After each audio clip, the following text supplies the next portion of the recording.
And the sons of strangers shall build up thy walls, and their kings shall minister unto thee. For in my wrath I smote thee, but in my favor have I had mercy on thee. Because all the blessings that we're going to get, which is entailing the kingdom of heaven. Isaiah the 60th chapter, I'm going to start at the 10th verse and read on down. It says, and the sons of strangers shall build up thy walls, and their kings shall minister unto thee. For in my wrath I smote thee, but in my favor have I had mercy on thee. So the sons of strangers, that's talking about the actual strangers, the other nations, shall build up thy walls. We're going to have them in slavery. So they're going to be building the kingdom of heaven, because we're not building nothing. We're not lifting a hand to move nothing. It says, for in my wrath I smote thee, but in my favor have I had mercy on thee.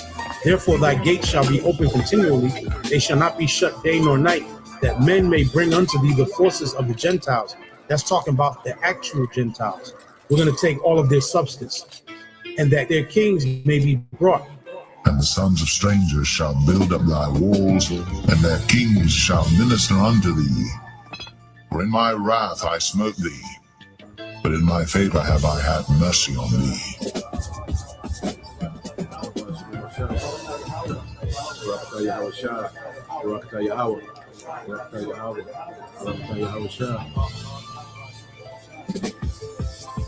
For the nation and kingdom that will not serve thee shall perish, yea, those nations shall be utterly wasted. Verse 13. And the glory of Lebanon shall come unto thee, the fir tree, the pine tree, the box together to beautify the place of my sanctuary, and I will make the place of my feet glorious.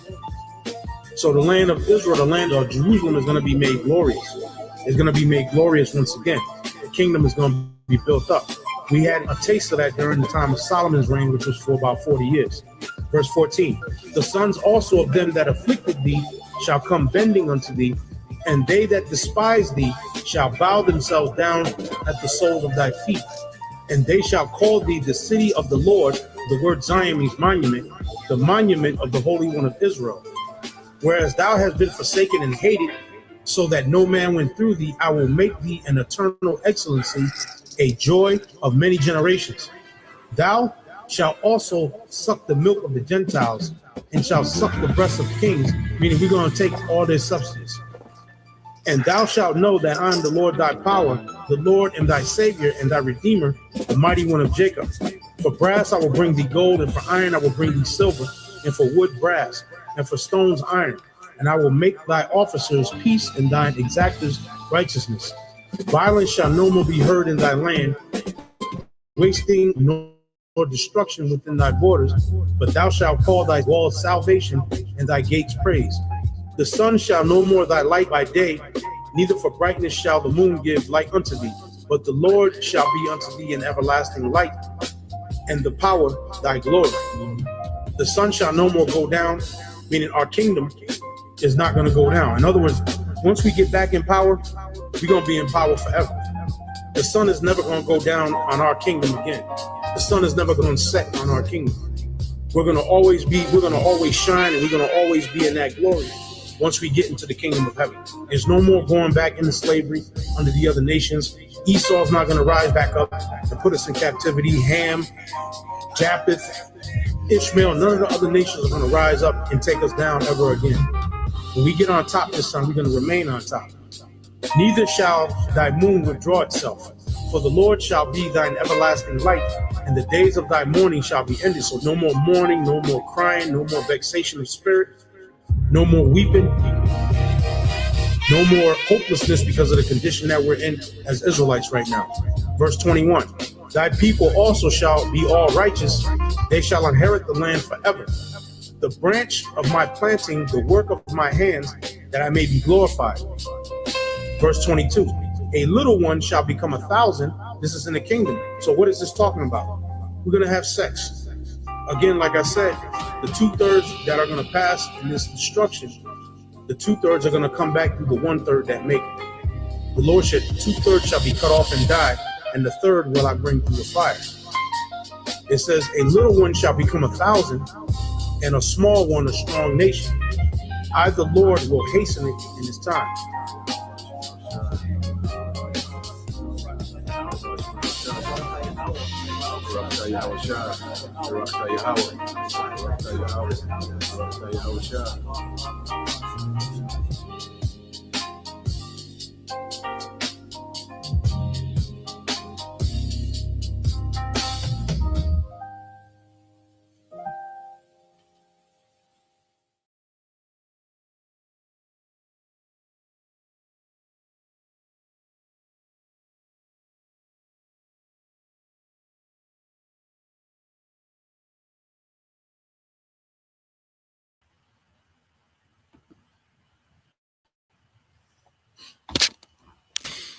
All right.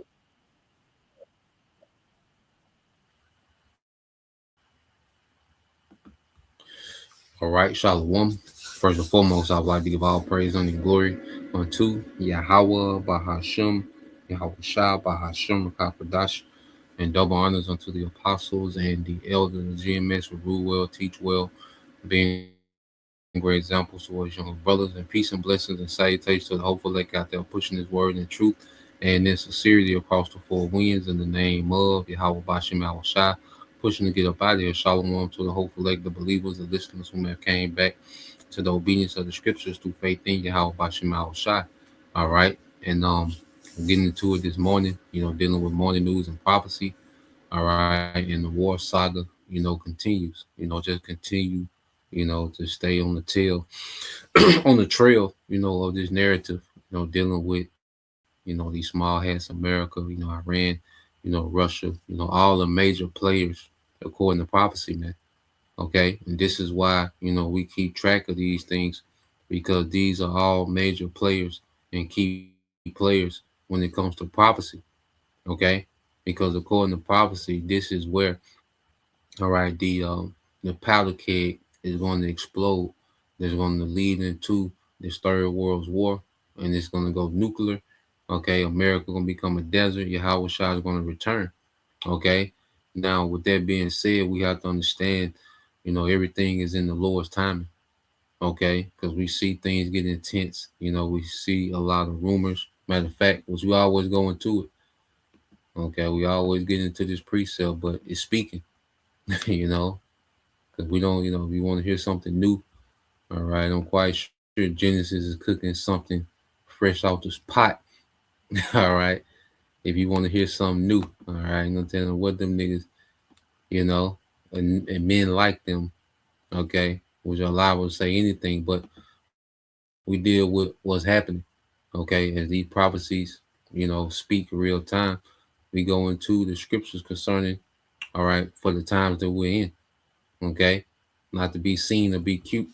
But this is Jeremiah 51 and 46. It says, "And least your heart faint, and you fear from the rumor there shall be heard in the land." And our heart goes into our mind, becoming weak, because we don't fear, all right, these wars that are constantly being talked about.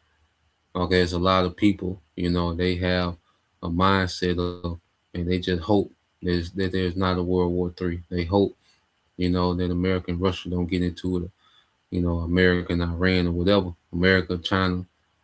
You see, a lot of people, they hope for no war because they want this place to continue. Okay. But as we've, been awakened to the truth where we have the complete opposite expectation because we know this place being destroyed, okay, is necessary for us to go into the kingdom, man, for righteousness to be established in the earth, for us to come into the promises and the blessings, get these new bodies, okay, shed these old bodies, man, get back to life, get back to living, enjoying, family, men, Israelite men can enjoy their families, their wives, their children, rule the earth in righteousness with Yahweh Shai, okay? And we know before we get to that point, okay, that the earth has to go into war, All right, because this is the war in which Yahweh Shai is going to conquer the earth in righteousness, man. And this is the driving force behind us constantly going into these things. You see, and it says, "Unleash your heart faint, and ye fear for the rumor that shall be heard in the land. A rumor shall both come 1 year, and after that, in another year, shall a rumor come, and violence in the land, ruler against ruler." So we're going to constantly be hearing these circulating stories, okay, dealing with this war. What these nations plan on doing. The moves being made. The he said, she said. Okay, so we're going to constantly, hear these things, and we go into these things. Okay, but it's going to be a continuation of hearing these rumors, and then it's going to come to a point to where these nations they got to hit because they got to. Okay, it ain't a matter of if, it's when. Okay, and like I say, we'll see things, get intense. Okay, then we'll see, backpedaling. They get off an off ramp. Okay, they'll have some exchanges for a few days, kind of feel each other out. Okay, and then they go back to their corner. And this is all, the process because our patience, is on trial as well. You know, our patience is on trial during this process as we're watching these things unfold. Okay, so let's go here to the book of Second Ezra, the fourth chapter, and then I got quite a few little videos where you're jumping around just to kind of keep us in the loop, of what's going on, across the water. So it said this is Second Ezra 4:28. It says, "But it's concerning the things whereof thou askest me, I will tell thee. For the evil is sown, but the destruction thereof is not yet come." Okay, so the evil was sown, back in the garden. And this is the fruits of the wickedness that was sown way back in the garden, man. And they're gonna go into it. But see, when Ezra was inquiring about the end, because Ezra wanted the end back then. All right, so the archangel Uriel is letting you know, like, look, the evil has been sown in the earth already, but the destruction ain't come. Okay, because wickedness, all right, has to fulfill a certain, you see, a certain measure as well. Before the judgment comes. Because so as we await, this third world war, we're going to see, wickedness increase. Okay, degeneracy, rebellion, okay, against Yahweh by Shema Shai. We're going to see these things increase, okay, until the time of judgment. It says that therefore, verse 29 says, "Therefore, that which is not sown be not turned upside down, and if the place where the evil is sown pass not away, then cannot it come that is sown with good." Okay, and what's going to turn this place upside down? Okay, what's going to sweep this place? All right, like a besom, as it says in the scripture, it's going to be war, and this war is going to go nuclear, man. Okay, and that's going to be the uprooting of this man's kingdom, his rulership. Okay, the return of Yahushua and those chariots, man, getting busy on the militaries of the earth. Okay, so we're watching the build up to this place, being rooted out, man. This kingdom being rooted out. Okay, being swept off the earth, man. America being completely, okay, erased off the map, man. You see, verse 30 said, "For the grain of evil seed have been sown in the heart of Adam from the beginning, and how much ungodliness have it brought up unto this time, and how much shall it bring forth until the time of threshing come?" Okay, so we're looking at, from the time of Adam until now. Okay, we're in the fruits of their wickedness. You see, this the results of that conversation between the serpent and Eve. We're living in it. Okay, you want to know what the serpent and Eve talked about in the garden? Okay, just go to World Star. Okay, go to TikTok. Okay, go go through the neighborhood. You see, it's the results of it, man. All right. Then Adam, he fell. He partook in it. And then the sons of God fell, and we failing all the way here. You see, like you falling from, you say you fall from a building, then you hit the bottom. You eventually hit the ground. Well, this is the ground, okay? And this is what the Lord's getting ready to judge, man. Okay, because outside of the remnant whom the Lord, has begun the restoration process, man, our people are at rock bottom. Okay, you look at like how can you get too much lower than sexy red, a young boy, Lil Uzi Vert, Lil Nas X? Like how can you get below that? Okay, our people have reached ground zero. So now it's a time for a great reset. Okay, and this great reset is going to be done through war. All right, the Lord's going to reserve a remnant of Israel, okay, to bring back the rest of this nation in righteousness, man. Okay, understanding why we're here, man. We're here. This is real live nation building. It begins with this wisdom, us being rooted in wisdom and understanding. Okay, and the remnant that's delivered. That's why I said, little one shall become 1,000, a small one, a strong nation, man. Okay, because Yahweh Shai, he's going to come and take down the enemies and conquer the heathen, and he's going to, provide the atmosphere for us to be fruitful. All right, to multiply and be fruitful in righteousness, man. Okay, so we have to understand what we're a part of and what we're seeing the build up to. Okay, the war is just a phase. Okay, of the Lord fulfilling His promises, man, to His people. Okay, and we're seeing this thing build up. So verse 31 said, "Ponder now by thyself how great fruit of wickedness the grain of evil seed have brought forth, and when the ears shall be cut down, which are without number, how great a floor shall they feel, man, in this war." Okay, and the return of Yahushua, okay, is gonna fill the earth with bodies. Okay, I just want uh we have to understand that this earth is going to be, this war, so like, is going to fill the planet Earth with bodies everywhere, man. Plus, where your house shot. If a brother want to get that in Jeremiah 25 and 34, 30, is it Jeremiah 25, 34, and 35, I want to say. Okay, because the Lord's going to come through in their chariot threshing. Your house shy and those angels, man, they gonna be putting shit down, man. It's gonna be a slaughter. Okay, so we're seeing the build up to this great slaughter. Yahweh Shai is coming back with. you know, we speak about the hypersonics and the Mach 10 missiles, man. But Yahweh Shai is coming with something above that to judge this earth, man. Okay, so we're watching the build up to it. This is what we're watching the build up to. This is why hey, everything is on the line with this conflict. You see the the Venezuela and the Nigeria, okay, nigga talking about Cuba and Greenland. That really don't even they don't even factor in. Okay, the main stage for World War III is these small hats in Iran.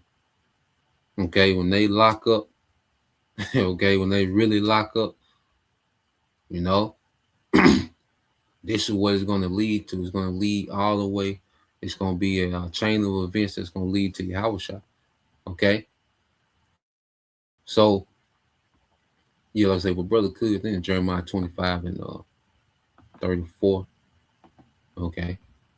Because Yahushua is coming back to do the threshing. Uh,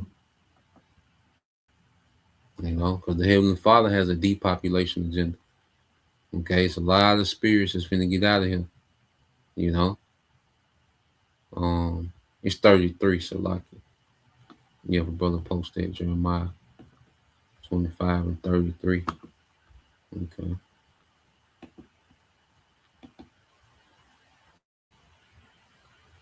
So let's finish this. It says, "And when the ears shall be cut down, which are without number, how great a floor shall they feel? Then I answered and said, How and when shall these things come to pass? Wherefore are our years few and evil?" So Esdras is inquiring about, okay, when it's gonna happen. And I'm hearing you speak on these things, but when? Okay. So Esdras, he was real. You could tell he was agitating, irritable, but he was inquiring. Okay. He like, we through down here, man. We need little mortal bodies. And, you look at Jake. Okay. Jake just constantly being influenced by wickedness. You see? So Ezra's like, man, when that change gonna come? When the judgment gonna come? Verse 34 says, he answered me, saying, do not thou hasten above the most highest, for thy haste is in vain to be above him, for thou hast much exceeded. Okay? So we can't haste above the most high. We'll be doing too much. We'll be hasting in vain. So it's all a thing of timing. We see these things happening, but we also have to understand it's all in the Lord's time. We see these things intensify, but we know, we stay ready. You know, the scripture says our bags are packed at the door. Okay, ready to leave, man.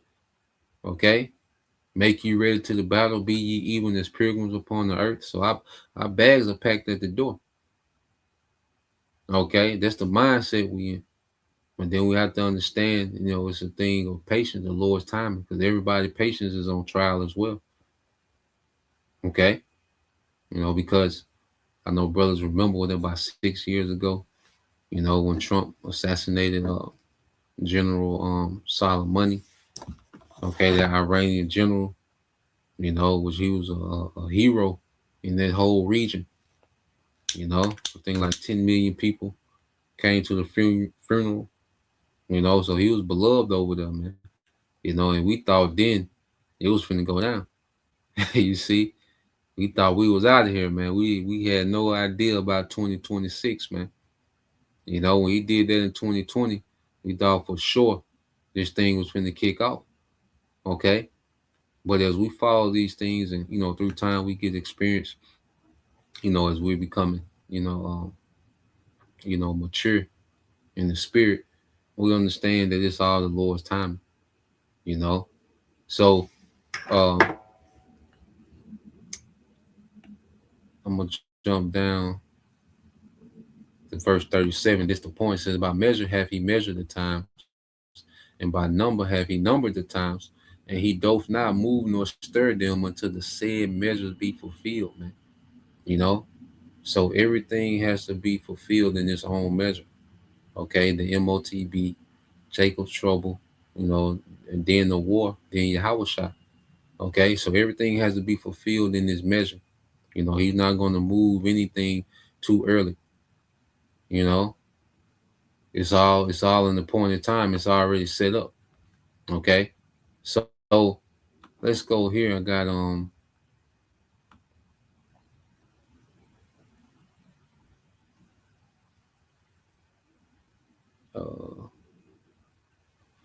yeah, the brother pushed their phone with the water, bro. So let's go here though. Let me go ahead and pull this up and get that precept. Yeah, so it's a few things going on, with the latest. We're gonna get into these things, but let's read this. The brother got this. The brother Yashima tribe of Judah, Jeremiah 25:33. It says, "And the slain of the Lord shall be at that day from one end of the earth even unto the other end of the earth. They shall not be lamented, neither gathered nor buried. They shall be dung upon the ground." Okay, so Yahweh Shah, when he comes, he's coming, all right, to depopulate. Okay, Yahweh Shah is coming to send a lot of people back. Okay, they say return to sender. Okay, so World War III is going to be a major time of judgment, man. You know, and the earth of and the slain of the Lord shall be from one end of the earth to the other, man. All right, so let's go into the happiness. Dealing with this back and forth with Iran, in the West, the small hats in America. Now, as of late, because supposedly they were supposed to it was rumored that America was supposed to attack Wednesday night, okay, but then they backpedaled. Now, on the flip side, America will play like they backpedaling and to get you to be disarmed, okay, to get the other side to be lax, and then come with a strike. So we're not ruling out, a strike in the near future, days, weeks, okay? But eventually we know they gotta do it according to prophecy. We're just going into the right now, the coming days and weeks. You know, you can't rule out, America and these small hats because they say one thing and do another, you know, because they did this last time before the 12-day war. America was supposed to have peace talks with Iran. So Iran was lax, okay? And the small hats came with a surprise attack and did some damage to Iran, okay? So now Iran not falling for that again. See, the one thing about a gimmick, because the small hats in the American military is very gimmicky, okay? So one thing when you do a gimmick, you only got one time to do it, okay? When you're talking about war. So they can't pull that off again. You see? So now the Lord is pushing it to where these small hats in America, they just gonna have to, hey, they gonna have to they gonna have to gird up their loins like a man. They gonna have to just go over there and see about them. Okay. The gimmicks, the most high tired of these niggas playing gimmicks, blowing up phones and scooters and you know, staging protests. Nigga, you go take your ass to war, man. Okay, stop goddamn playing. You see? But these last 48 hours, there's been a lot of speculation of why America backtracked, So we're just gonna go into a few clippings, and expound in the spirit, So let's play this. They inflamed the situation. And the plan, I believe now, watching what has happened, the plan was that the government was going to be put into such a degree of chaos that when we launched the military strikes yesterday, then that would have brought the whole house down. Well, it failed. The operation to destabilize Iran started collapsing last Friday. Iranian security forces, they discovered the Starlink terminals. Russia and China were helping them with electronic warfare countermeasures to block those. And as they started blocking those, the people stopped showing up in the streets. And the IRGC and the Bajis, they started cracking down on the ones who were carrying out violence against Iranians. So what happened yesterday was also, it was exacerbated by that Saudi Arabia, Qatar, and Turkey both told the United States, you're not flying over our territory to do this. And I think part of that was pressure that the Russians was bringing on to all of them. So remember, the scriptures say, brother want to get that in 2nd Ezra 15 verses 28 through 30. So we talked about the dragons of Arabia. So those Arab nations alike, they told America, look, y'all not going to fly over, okay, our country and carry these attacks out. See, one thing about what made America military, what gave them advantage is that they was able to operate out of all these different countries, because they can leave an aircraft carrier, do an airstrike in Iraq, and then land in the military base in, Qatar. Okay, they can leave, okay, Israel, do an airstrike in Syria, and then land in the military base, okay, in Turkey, okay. But what we're seeing happening now is these nations in the region, like, look, y'all, because they don't want to be associated with America because they know this gonna be a hell of a backlash. So they telling America, these certain Arab countries, and even Turkey, Gomar, Ezekiel 38, okay? So these nations are telling America, look, you can't use our country to do this, man. We're not allowing you to use our airspace. You can't land your jets here because they gonna be hot, okay? Because they not finna, they can't just go and do airstrikes on Iran. Because see what Iran been doing. See, going back to the genius of Iran, like I say, the hell with Iran, but the Most High is using them for a purpose. So when these small hats would do airstrikes, okay, on Iranian officials, or when they would do when they carried out their airstrike in June. What Iran does, wherever that fighter jet came from, that's what get attacked. That's what get blew up. They blew up a lot of airstrips. Wherever those fighter jets will come from Israel, wherever they returned back to, wherever they came from and returned back to, that became a target. Okay? So these other nations, they know this. See, Iran been sending messages in their region. Okay, these nations ain't just backpedaling for nothing. They've been watching this back and forth, and they know, okay, look, y'all can't stage no jets over here. Y'all can't use our airspace. Okay?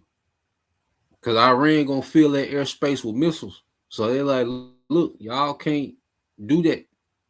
See, America's used to just having, all these different nations at their disposal to where they can carry out, these missions. All right, these military missions. But what you're seeing now, these nations are bagging up like, look, y'all can't do that no more. We ain't trying to get in the midst, okay, of this, because this one gonna be different. Okay, and these nations know that Russia been supplying, all right, China been supplying Iranian with weaponry nonstop for 7 months. So these nations know this. Okay, they're not looking at CNN and Fox News and Megyn Kelly. They over there. They know what's going on. So they telling America like, look, man, y'all can't do that here. So that's basically what's happening. Then let's say that the propaganda failed, with the protest. It was heated for a moment. Now that's been quelled. So now, all right, they missed their window because they thought, okay, we're gonna strike while this major protest, and the whole regime just gonna topple. Okay, which that's a gimmick. There's that's a gimmick. That's a cheap way of trying to win a war. Okay, and it ain't working because the Lord wants these nations to go to war. Okay, because what Russia knows is that it's now invested heavily in Iran, as is China. They're not going to let the United States attack Iran and just try to destroy it. Now, the other element that's at play here is that 45% of the daily production of oil in the world comes out of the Persian Gulf. Iran can close the Strait of Hormuz in a heartbeat. Once that's closed, all of a sudden, 45% of the oil that's out in the world no longer there. What does that do to the price of oil?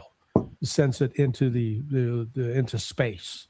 Gosh. And it would be good for Russia because now the price of oil is $150 a barrel, but it's going to have a devastating impact on other economies, both in causing inflation and forcing industries to shut down. So this very complex picture, but this simplistic crap that was being spun in the West that all we got to do is, put enough pressure and the Ayatollah is going to flee to Moscow.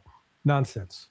Right, but what if starting a dropshipping business didn't feel so complicated anymore? With AutoDS, everything works in just a few clicks. Russia did prop up Syria and the Assad government for so long until they just couldn't do it anymore. So is this the delicate balance? But Iran's completely different from Syria. Okay, Syria never was, a factor. Okay, militarily, it was just strategically a location for Iran, to funnel weapons, to Hezbollah, which they still have those routes, certain routes that they got because those routes are ran by families. And that's another thing in the East, man. They get a lot done because they operate, using families. That's another lesson for another day. But Iran is completely different from Syria. Completely. Okay. Iran is 20 times the military might of Syria, by which Iran hangs in the fate of a possible Assad government. What's the actually, difference here? Yeah, the difference is Bashar al-Assad didn't want to listen. The Russians said, "Hey, we'll help you. Let us come in and assist." Yeah. And Assad said, I don't. You're not old enough to remember, Natalie, but in the '60s, there's this television commercial for Excedrin, and as part of it, there was a mother talking to her daughter, and the daughter would go, "Mother, please, I'd rather do it myself." Well, that was Syria, okay? They told Mother Russia, we'd rather do it ourselves. Well, that didn't turn out so well. Iran, in this case, they had actually told Russia something similar prior to the 12-day war in June. Russia had offered a military alliance, and the Iranians said, no, we'd rather do it on our own. On June 25th, when that war came to an end, that brief conflict, Iran went back to Russia and said, hey, guys, that offer you made, that sounded really good. Let's do that. And so what you've had since then is extensive cooperation between Russia and China. So Iran is actually in a much stronger position now than it was, say, on June 12th of 2025. Now, a lot has changed in 7 months. Iran was already hell to deal with then, but they had flaws. Okay. And it's the Lord, it's the will of the Lord. Because, brother, matter of fact, let's get this these precepts, We're gonna get that second Esdras too, because I got some more concerns that, them dragons of Arabia. Okay. But I just want to get to the point. This is the brother spiritual arc 144, Ezekiel 38:4. It says, and I will turn thee back and put hooks into thy jaws, and I will bring thee forth in all thy army, horses and horsemen, and all of them clothed with all sorts of armor, even a great company with bucklers and shields, all of them handling swords. Okay. And when you put hooks, in the jaws of an animal, that showed that you had complete control, to control that powerful animal. Okay. Because no matter how strong that animal was, he would still be sensitive to them nerves. Okay. And you will be able to control them. So it's the Most High that's wielding the power of Russia. Okay. And causing these nations to come under their banner of Russia, their chief prince. Okay. And we're going to show you, Russia intervened, okay, in the situation as well. Okay. So this is what we're seeing playing out, Ezekiel 38:4. And it all leads to them small heads being obliterated and America becoming the desert, man. Okay. Verse 35, it says, Persia, Ethiopia, and Libya, with them, all of them with shield and helmet. Okay. So Iran, which is Persia, the Lord calls it with this 12-day war. See, the Lord is making moves to put everybody in position, because Iran and Russia had, military alliances before that 12-day war in June. But after that 12-day war, it became way tighter. Okay. And then this latest thing with Venezuela, okay, with China been getting oil from Iran. But since now they can't get Venezuelan oil, now they have to get more oil from Iran, which makes Iran more valuable to Russia and China. Okay, so the Lord is putting all these plays together according to his will. He's putting everybody in place. So now when Iran is attacked, okay, Russia and China are front line to defend Iran. Okay, which is going to turn this thing into, all right, a very destructive, okay, World War III, man. All right, not just saying that this is going to happen, before the weekend is out, no, but we're seeing all the pieces being put in place. Okay, it's a build up, just like you watch, the Game of Thrones. Okay, every move that was made from season 1 in the Game of Thrones, it played a factor to the last episode in season 8. Okay, every move was connected. All right, it was part of an algorithm to lead to a certain outcome. Okay, so we're watching, okay, real life Game of Thrones, and moves are being made that's factored into the final outcome. Okay, so it says, verse 6, it says Gomar, which is Turkey, okay, which is Turkey being mentioned. Turkey told America, like, look, y'all can't operate from here. You know, America like that street nigga, that wild ass cousin that can't stay nowhere because he got so much shit going on. Like, nigga, you cannot stay here, nigga. I know I had certain cousins that can't even get in the car with me. I for damn sure not get in the car with them niggas, man. Because they got so much shit going on. Okay. And it says, Gomar and all his bands, the house of Togomar of the north quarters, and all his bands, and many people with thee. Okay, so Russia, is going to play a major part, in these nations, okay, being gathered to come against the West. Okay, and we see the Lord making moves that's pushing these nations further into the banners of Russia, coming under the Russian banners. Okay, so let's play this some more. Can I ask you, Lindsey Graham took to X and said, oh, this idea that our Arab allies have intervened on behalf of Iran is beyond disturbing. Now, when something disturbs him, I usually am for it. That's my general rule. But is he thwarting something? Does Lindsey Graham know anything? Or do we have to worry about what this bloodthirsty demon wants to happen? Yeah, no, I think it actually corroborates the other press reports you guys were citing at the outset that in fact these Arab nations did tell Trump, hey, you can't use our airspace. You're not going to do this.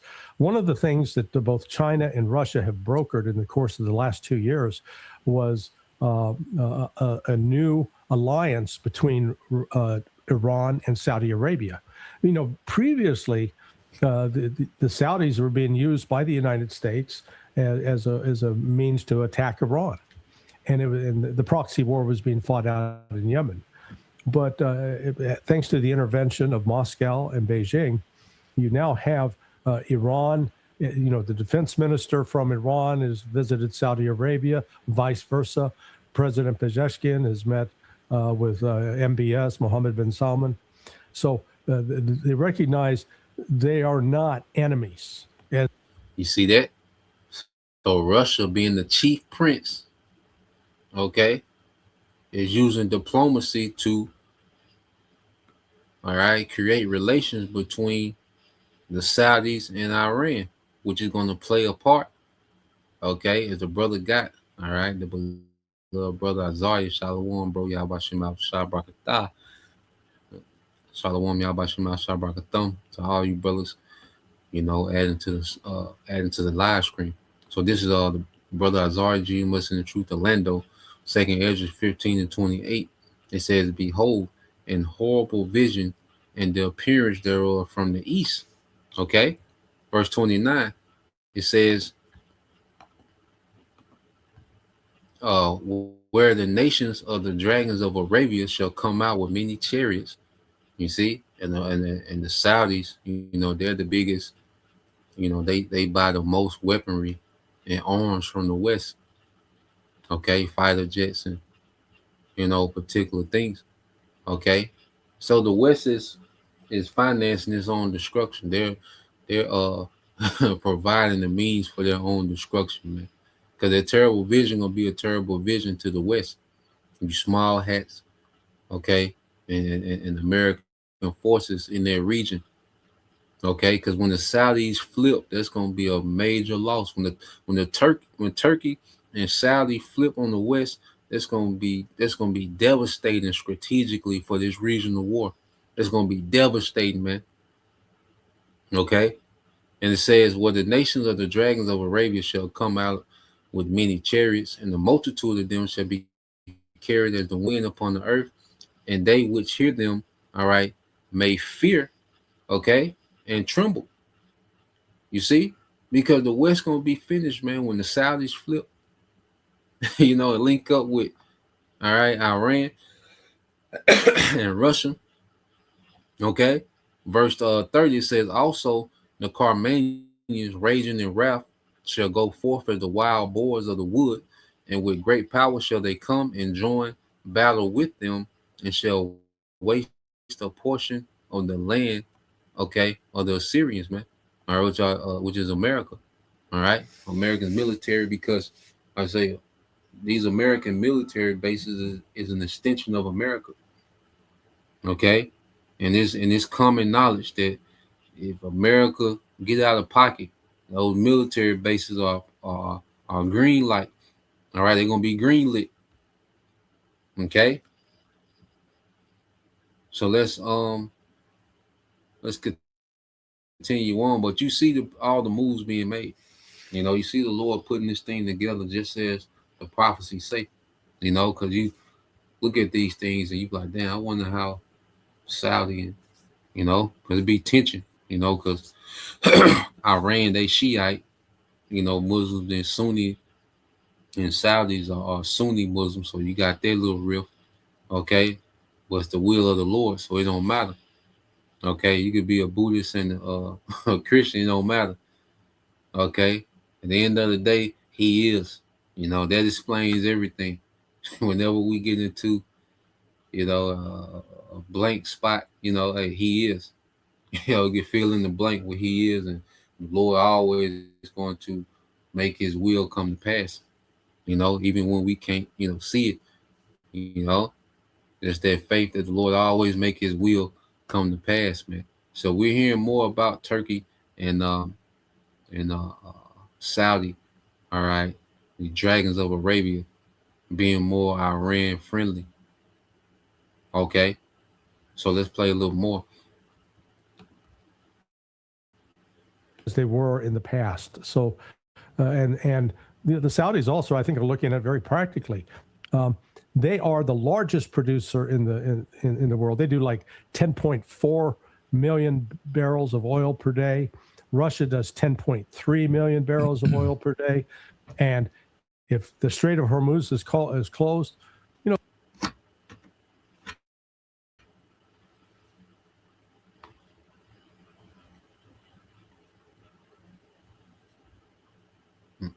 Come on, man.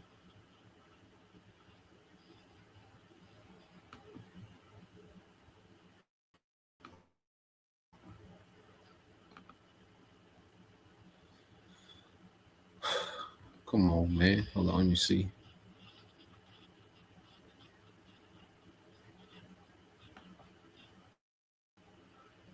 Yeah, it's a lock is buffering on me. Let's see.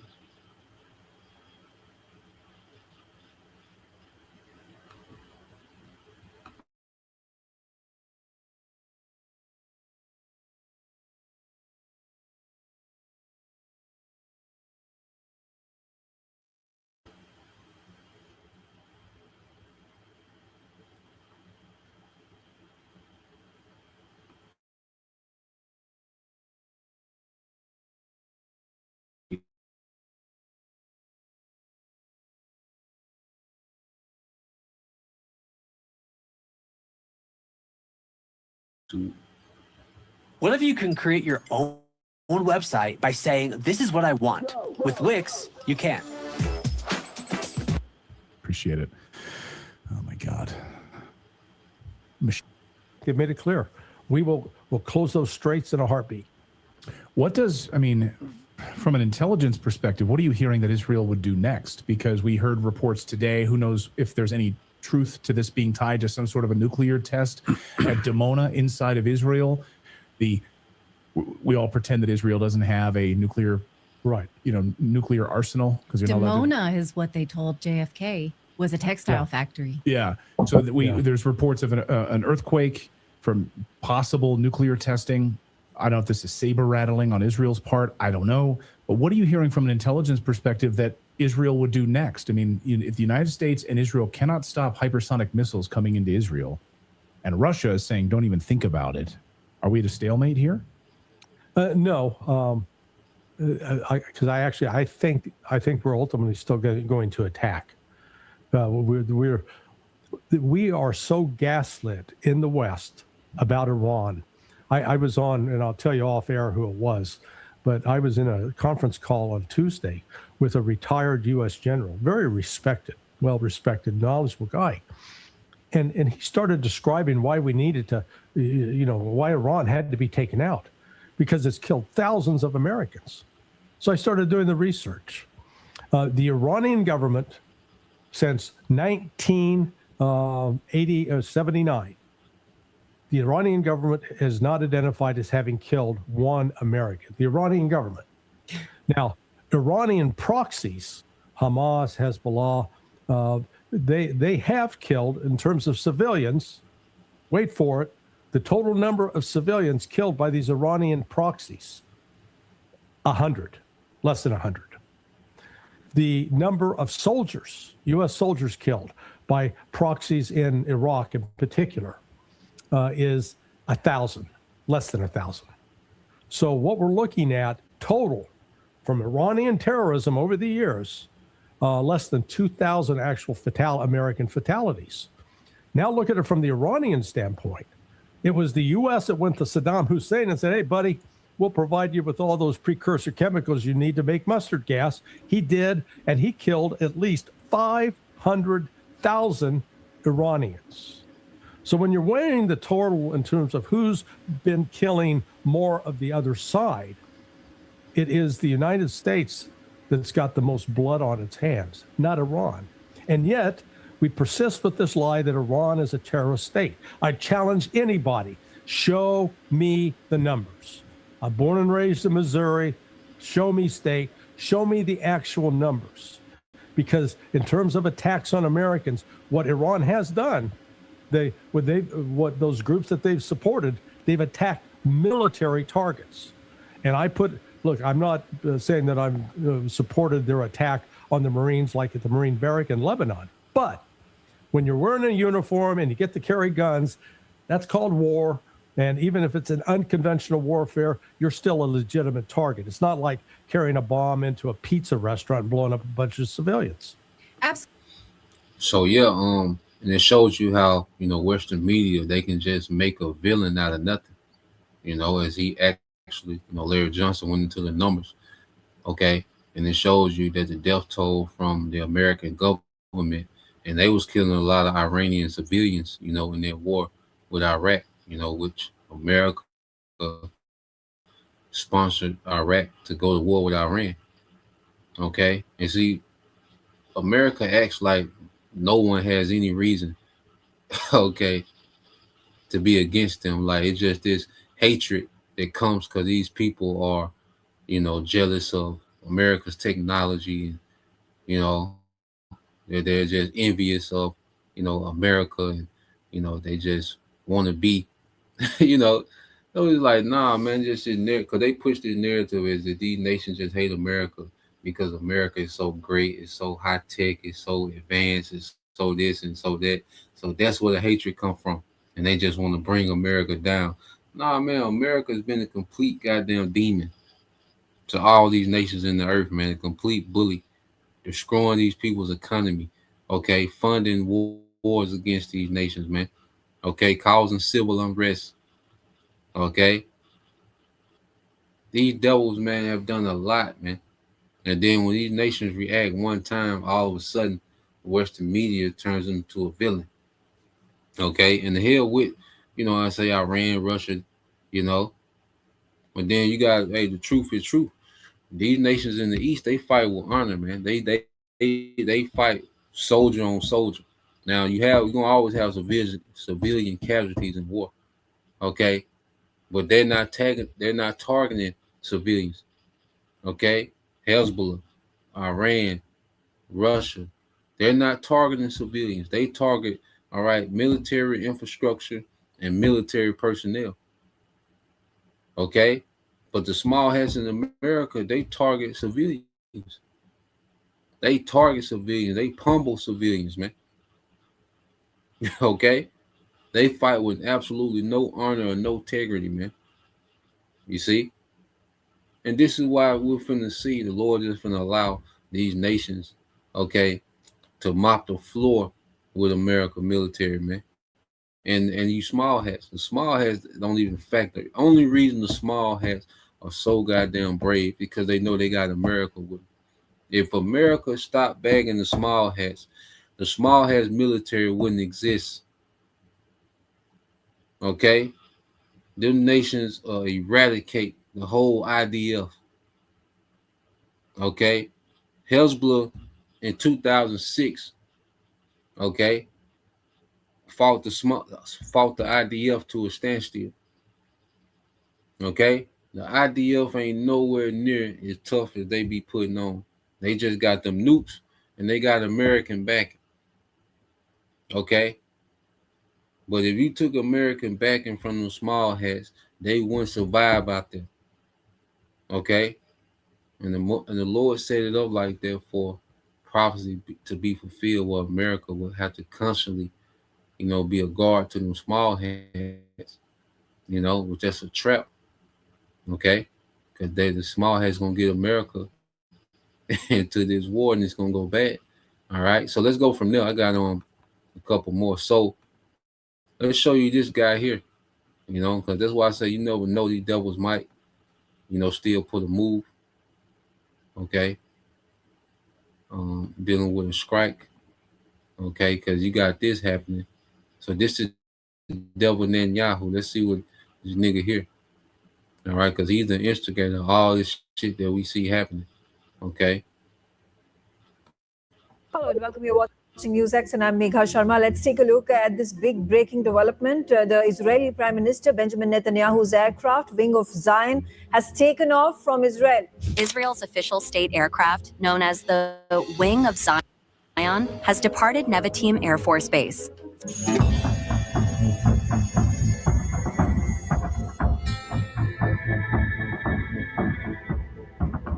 If you've watched this region long enough, you learn to ignore the theatrical speeches and focus on the quiet, revealing logistics. Leaders tell the public to stay strong, but their real beliefs show up in what they move first, what they protect first, and how quickly they create distance between themselves and the danger they are helping to manufacture. That's why January 14th, 2026 hit such a nerve online. Israel's official state aircraft, the Wing of Zion, marketed as a kind of Israeli Air Force One, was observed leaving Israeli airspace and immediately lit up X feeds through public flight tracking chatter and rapid reposting. People weren't obsessed because they love aviation. They were obsessed because this is what elite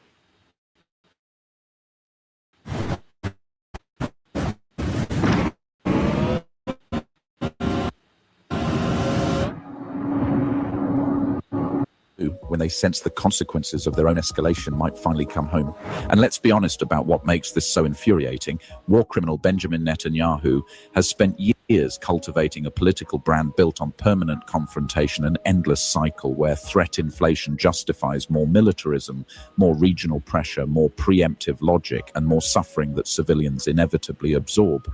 Then, the moment the risk curve steepens, the first visible headline isn't how do we de-escalate, it's how do we secure the leadership's mobility and protect the VIP assets. That isn't courage. It's hierarchy, one set of rules for the public, another for the people who make the decisions. Like and share to help me out. Subscribe if you haven't already. The defenders will rush in with a tidy explanation. It's standard doctrine, it's a precaution, it's protecting a strategic asset, it's continuity of government. Fine, call it doctrine, but doctrine has politics baked into it. Because doctrine becomes a shield that lets the leadership class do what it always does. Secure itself first, then lecture everyone else about endurance, sacrifice, and patriotism. A viral picture which is not yet verified identified former PM Ehud Barak running to Ben Gurion Airport. This is exactly why the story exploded on X. Within hours, the same limited facts were being used to tell two very different stories. One side treated it like routine contingency planning. The other read it as what it looks like to ordinary people. When the people at the top think missiles might fly, they don't stand under the same sky with everyone else. They move, they hedge, they keep options open, and the public is expected to sit still and accept it as normal. Now add Trump into this because he's gasoline on an already burning street. Trump's political style has always been spectacle first, consequences later, threats, bravado, pressure campaigns dressed up as strength, and a constant appetite for escalation that plays well in sound bites and disastrously in real life. He treats war like a branding exercise, like a stage where he can project dominance, while the human cost is outsourced to soldiers, civilians, and entire regions that have to live with the aftermath. That is not leadership. That is recklessness with a microphone. And when you place war criminal Netanyahu's obsession with force next to Trump's showman militarism, you get a dangerous feedback loop. One side sells escalation as security, the other sells it as toughness, and both rely on the public to absorb the blowback. In that context, a high-profile government plane movement isn't just a flight path, it's a symbol of how these political figures operate when the drama they stoke starts to look real. To accentuate his thirst for war, he allowed the symbolic war trumpet to be blown at his Mar-a-Lago residence, even at a time of tension in the Middle East. Let's break it down. So Reza Pahlavi. So yeah, that's the latest dealing with it. And what you have Netanyahu, he's, reported leaving the country. Here it is. He's the instigator. Okay. He's the instigator of all this conflict in their region. Then he's out of there. Okay. And then you got Trump. He's using this as an opportunity to show strength, to show dominance. All right. And you got them two niggas together, man. One nigga impulsive and one nigga love the spotlight. Okay. And the appearance of strength, you see, and them two niggas together is going to be the recipe for disaster, man. Okay. So they put everyone else, okay, in harm's way with the moves that they're making. Then they get out the way, man. Esau is a coward of a leader, man.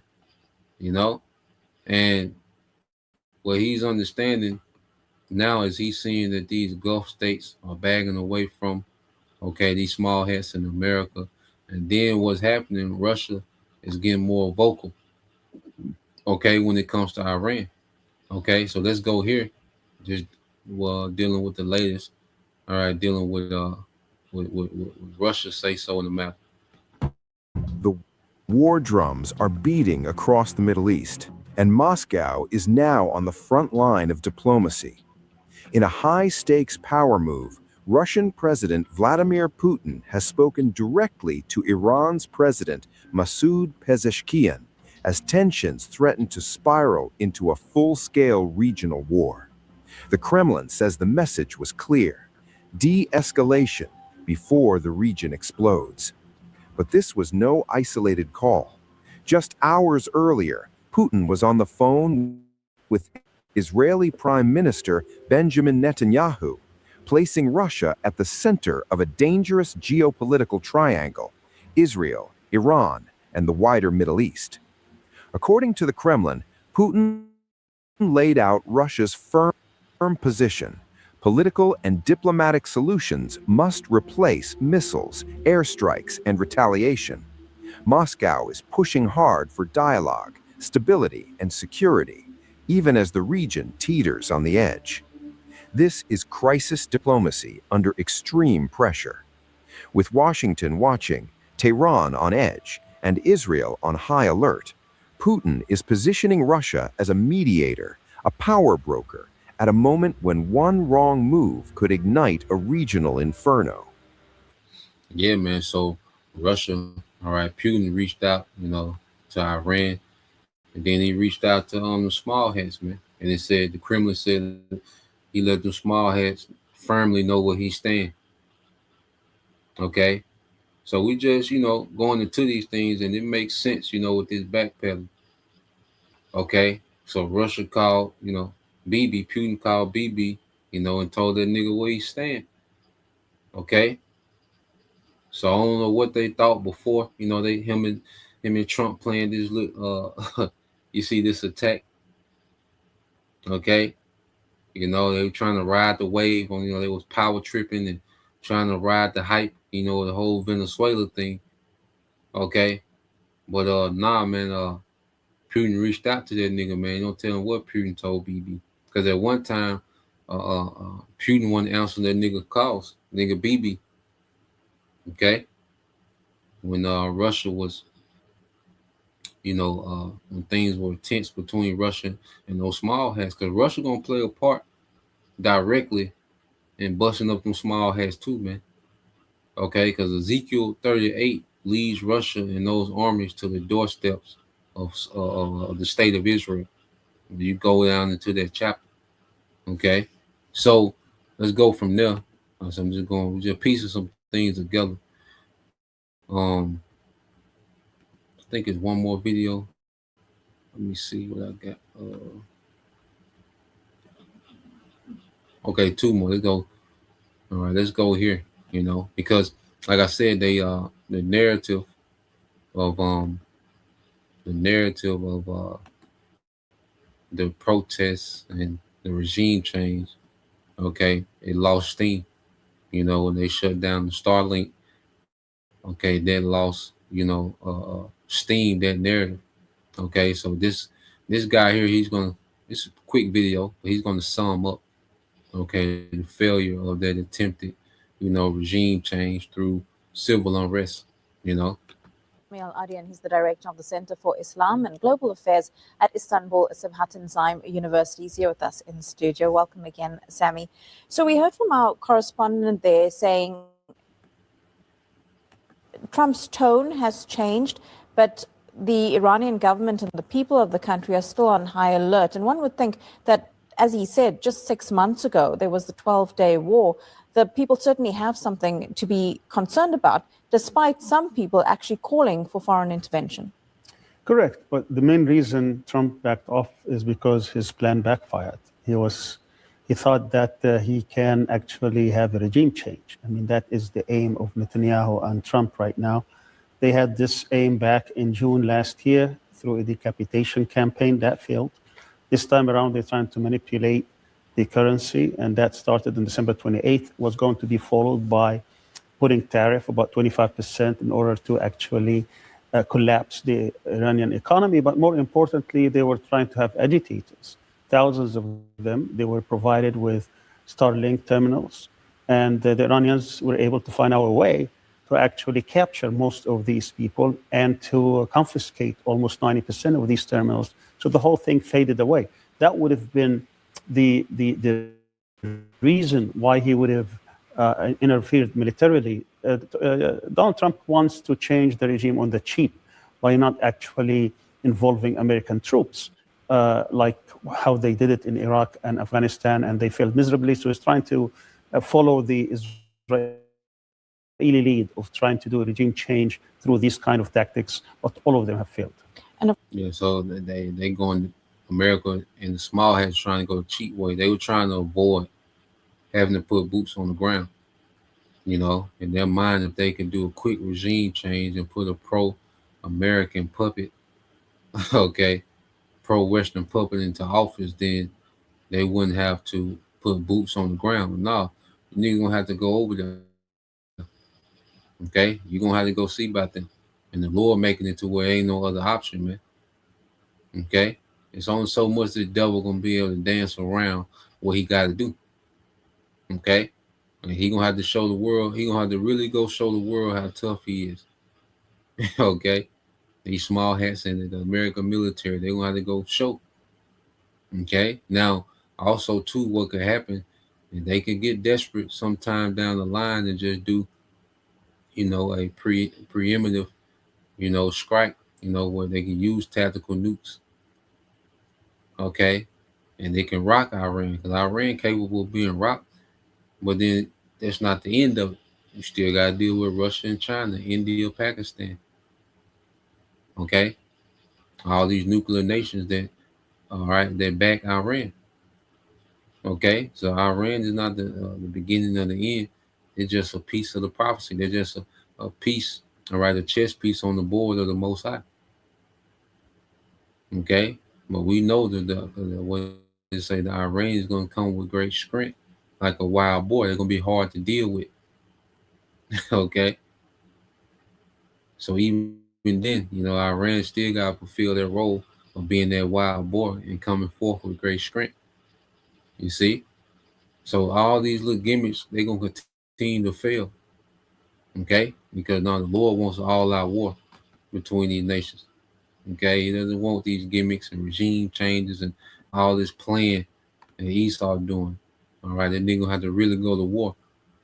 Okay, he been hyping up how strong he is and how weak Iran is. Well, nigga, go show it.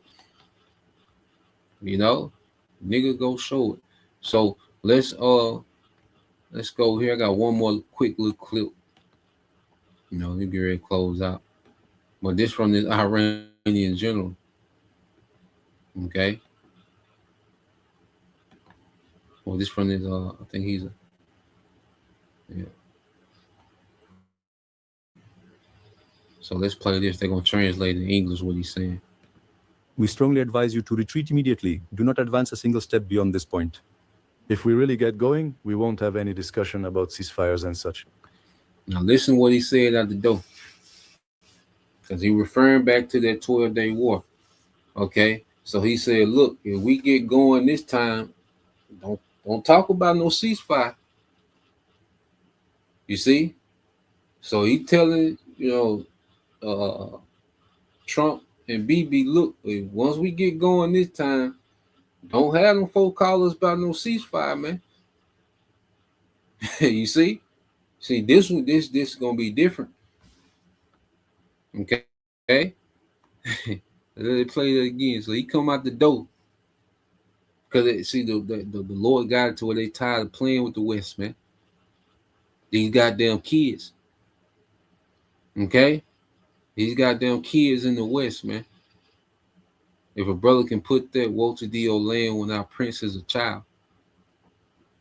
Okay, when our king is a child. I think that's Ecclesiastes 10. You see? Trump and BB playing these childish games. This serious, man. Okay? So yeah, he told them, look, don't, we get going this time, man. Don't ain't no tapping out. We strongly advise you to retreat immediately. Do not advance a single step beyond this point. If we really get going, we won't have any discussion about ceasefires and such. We are telling you quite frankly right now, these blows you have struck, these extensive damages you have caused over the past 50 years, all the decency and considerable patience we have shown, you are simply not paying any attention to it. If we were to once again find ourselves in that era of the Holy Defense, specifically the war from its second year onward, then you can be absolutely certain that very serious problems will emerge for you. You must stop right here, turn back. The Iranian nation is a highly discerning and noble people, not seeking war. But if it reaches a point where it becomes necessary to finish the task and other events unfold, we will still preserve our brotherhood and friendship with Saudi Arabia, with the Emirates, with Bahrain, with Qatar, with Turkey, and with Iraq. But no base of yours in these countries will ever be safe. They don't seem to realize that Iran is just like Russia's snow. The further Trump pushes forward, the worse his situation becomes. If he had only stepped aside after that 12-day war, he would have truly understood the real depth of this whole incident. There you go. You see? And he said, look, Trump should have just fell back after the 12-day war. Well, going back with this nigga BB, and the scriptures say go not with a bold fellow, which both of these niggas are bold. Okay? But and then he named out all those different Gulf Arab states, was those dragons of Arabia. He said, look, we're gonna be good with them. But y'all bases in those countries not gonna be good. So it lets you know that they are already in talks, man. Okay? Because he let it know, like, look, we good with them. These different countries that y'all got these military bases in, we good with our brothers. But the military bases ain't safe. Okay, so that lets you know that they already been talking with all these different with them dragons of Arabia, as the prophecy say, man. Okay, so let's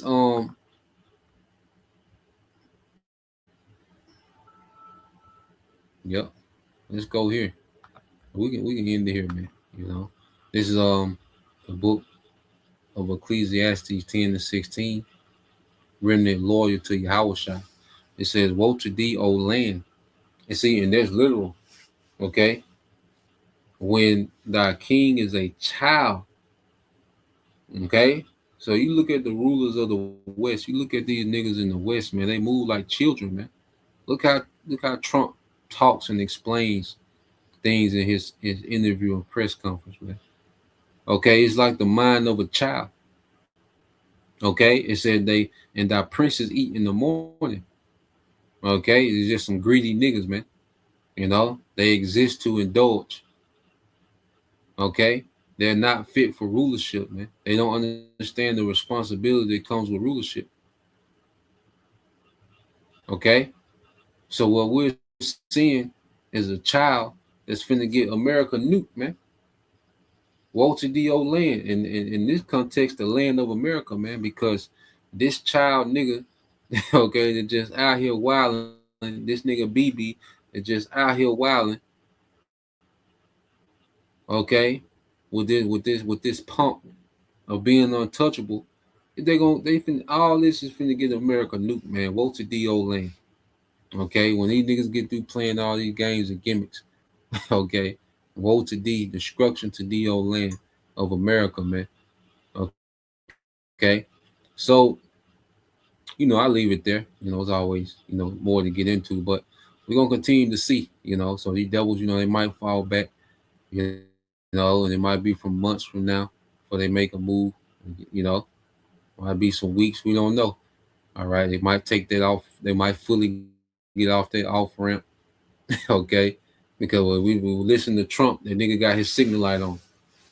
So we'll know in the time coming if he fully get off that off ramp. Okay, so Lord will you brothers. All right, and you sisters edified. Till next time I say shalom. Kwam Yashala Baba Ba Shalom.